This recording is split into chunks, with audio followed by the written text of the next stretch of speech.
Shalom Aleichem. Shalom Aleichem. Shalom Aleichem. Topic for today is abiding in Christ. Abiding in Christ. Christ నందునుట. Text is from the Gospel according to St. John chapter 15 verse 5. ఈ లేఖన భాగం సారాంశాన్ని ధ్యానం చేద్దాం. Avoiding in Christ. యేసు క్రీస్తు నందు జీవించుట, ఆయన యందు నిలిచి ఉండుట. What does it mean by avoiding in Christ? క్రీస్తులో ఉండుట, క్రీస్తు యందు ఉండుట అనే పదానికి అనే వాక్యానికి అర్థం ఏంటి? Avoiding in Christ means to keep up a habit of constant close communion with him. The first one is the అర్థం గమనిస్తే, abiding in Christ అర్థం గమనిస్తే, to keep up a habit of constant close communion with Christ. యేసు ప్రభుతో ఎల్లప్పుడూ నిరంతరమైన సాన్నిధ్యం కలిగి ఉండుట, close communion. Should be a habit to have a constant close communion with Christ, or union with Christ. To be always leaning on him. Abiding in Christ means to be always leaning on him. ఆయన మీద అనుకుని జీవించుట. యేసు ప్రేమ శిష్యుడు యేసులో అనుకునేవాడు. Leaning on his boast. యెషయా 56వ అధ్యాయం, the book of Isaiah chapter 26 verse 3, ఎవని మనసు నీ మీద ఆనుకును అలాంటి వాడిని పూర్ణ శాంతి గల వానిగా కాపాడదు. Leaning on Christ, resting on him. ఆయన విశ్రాంతి పొందుట. ఈలోక విశ్రాంతి ఎక్కడ మనకు లేదు. పురుషోత్తమ చౌదరి గారు ఆంధ్రప్రదేశ్ ఏది నా విశ్రాంతి అని ఒక మంచి పాట రాశాడు. God is our rest. దేవుని బిడ్డలకు దేవుడే యేసు విశ్రాంతిగా ఉన్నాడు. ప్రయాసపడే వారు మోసుకొచ్చే సమస్త వాళ్ళు నా ఎద్దకు రండి, నేను విశ్రాంతిని ఇస్తా అంటున్నాడు. Is our rest, the resting in him. మరొక మాట గమనిస్తే, పోరింగ్ హార్ట్స్ టు హిమ్. మన హృదయాలను ఆయన సన్నిధిలో కుమ్మరించుకోవడం. Like Hannah, she poured her heart in the presence of God. That is abiding in Christ, pouring her heart.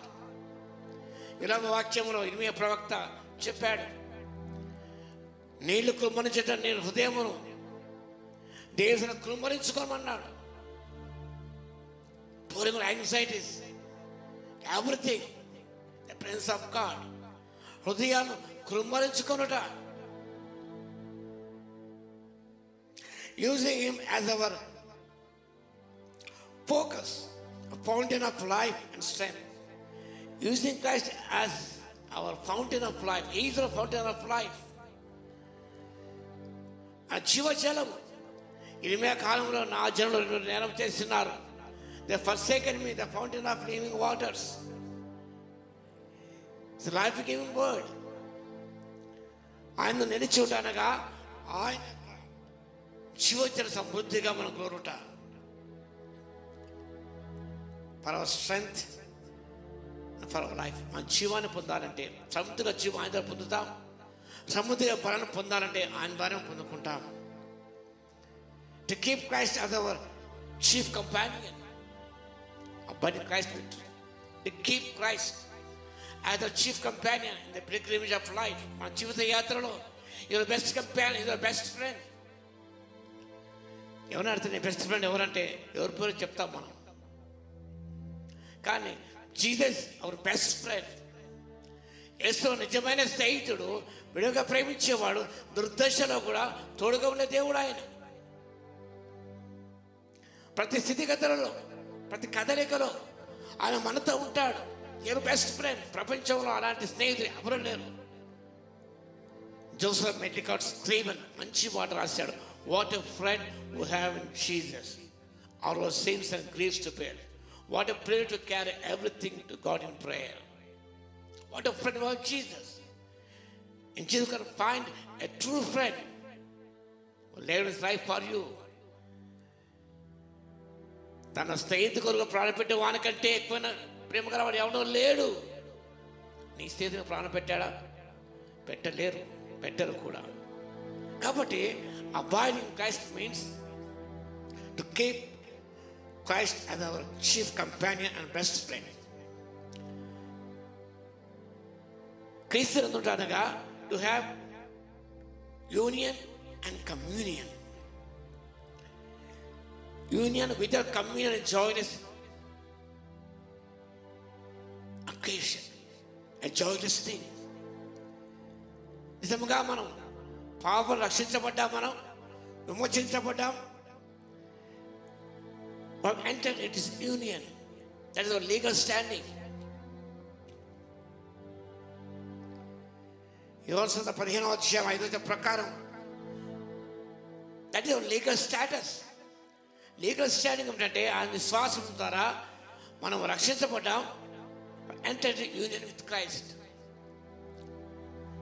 యోహాను 15:5 ప్రకారం గమనించినప్పుడు ఎంటరింగ్ ఇంటూ లీగల్ స్టాటస్, ఆయన యందు ఉండుట. Union and communion should go together. అప్పుడే కానీ మనం సంతోషాన్ని పొందలేము. You have union with Christ but no communion, అది లేదు మనకు. యేసు చెప్పాడు, కడగబడినట్టయితే నాకు పాలు లేదన్నాడు. No part unless your washed. కాబట్టి మన లీగల్ స్టాండింగ్ మనకున్నది, కానీ లీగల్ స్టాటస్లోకి వెళ్ళాలి.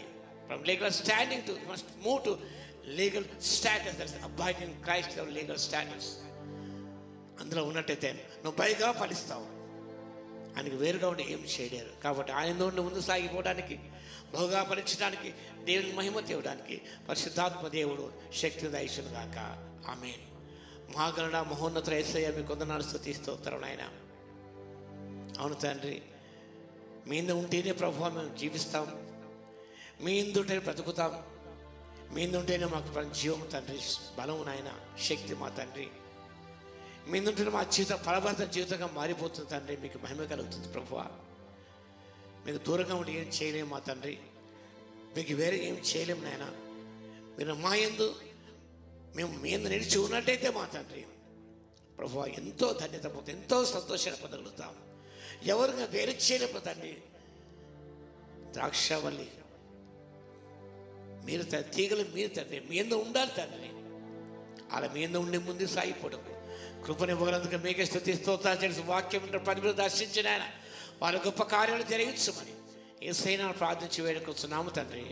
ఆమేన్. మన తండ్రి అయిన దేవుని యొక్క ప్రేమయు, మన ప్రభువును రక్షకుడైన యేసుక్రీస్తు యొక్క కృపయు, పరిశుద్ధాత్మ యొక్క అన్యోన్య సహవాసం మనందరి సదాకాలము తోడై ఉండును గాక. ఆమేన్.